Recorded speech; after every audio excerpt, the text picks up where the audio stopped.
आइए हम सब लोग कार्तिक मास के 18वें दिन की कथा श्रवण करते हैं। राजा पृथु ने पूछा, हे देवर्षि, अब आप ये बताइए कि भगवान विष्णु ने वहां जाकर क्या किया और जालंधर की स्त्री वृंदा का पातिव्रत्य भंग कैसे हुआ। श्री नारद जी ने कहा कि जलंधर के नगर में भगवान विष्णु ने उसकी पतिव्रता स्त्री वृंदा का पातिव्रत्य भंग करने का विचार किया और वो नगर में एक उद्यान में जाकर ठहर गए और रात में उसको एक स्वप्न दिया। उनकी माया द्वारा जलंधर की पत्नी ने रात में स्वप्न देखा, पति नग्न होकर के सिर पर तेल लगाए भैंसे पर चढ़ा हुआ है, काले रंग के फूलों की माला पहने हुए है, उसके चारों ओर हिंसक जीव हैं, वो सिर मुड़ाए हुए अंधकार में दक्षिण की ओर जा रहा है। उसने अपने नगर में समुद्र को डूबा हुआ देखा और बहुत से भयानक सपने देखे, परंतु वो जाग उठी और स्वप्न के संबंध में विचार करने लगी।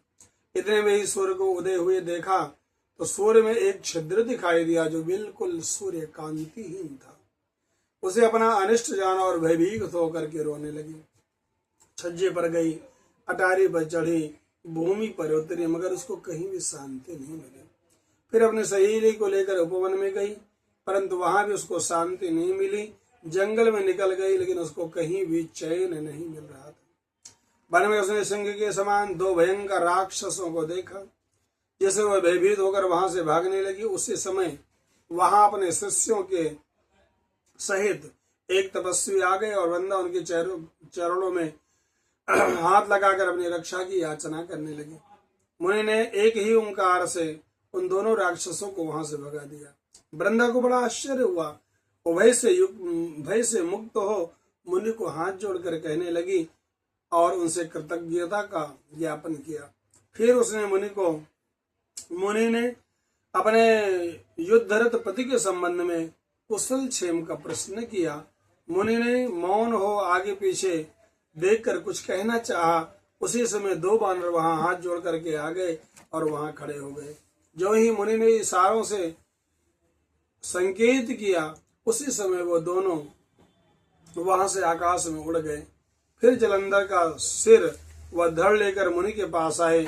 वो वृंदा अपने पति को मरा हुआ मूर्छित होकर के गिर पड़ी और अनेक प्रकार के वचन कर विलाप करने लगे। उसने मुनि से कहा, हे कृपा सिंधु, आप मेरे पति को जीवित कर दीजिए। पतिव्रता पारायण दैत्य पत्नी ऐसा कहकर मुनि के चरणों में गिर पड़े। मुनीश्वर ने कहा, यह शिव जी के द्वारा युद्ध में मारा गया है, ये जीवित नहीं हो सकता, क्योंकि जिसे भगवान शंकर मार देते हैं उसको संसार में कोई बचाने वाला नहीं है। परंतु शरणागत की रक्षा सनातन धर्म है, अतः मैं इसको जीवित कर देता हूँ। श्री नारद जी कहते हैं, वो मुनि साक्षात भगवान नारायण थे। उन्होंने अपनी माया फैलाई थी, वृंदा के पति को जीवित करके अंतर ध्यान हो गए। जलंधर ने उठ करके वृंदा का आलिंगन किया। वृंदा भी पति को जीवित देकर बहुत प्रसन्न हुई और अब तक हुई सब बातों को उसने स्वप्न समझा। इसके बाद वृंदा सकाम होकर बहुत दिनों तक अपने पति के साथ विहार करती रही। अंत में उसने पहचान लिया। तब वो भगवान विष्णु को प्रताड़ित करती हुई बोली, हे परिस्त्री से गमन करने वाले विष्णु, तुम्हारे शील को धिक्कार है। मैंने जान लिया है कि तुम वो मायावी तपस्वी तुम ही थे।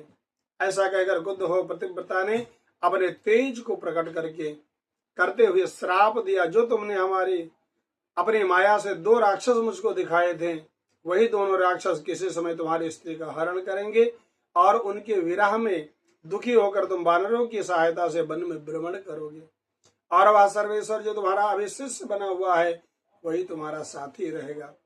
ऐसा कहकर पतिव्रता वृंदा भगवान के लाख मना करने पर भी अग्नि में प्रवेश कर गई।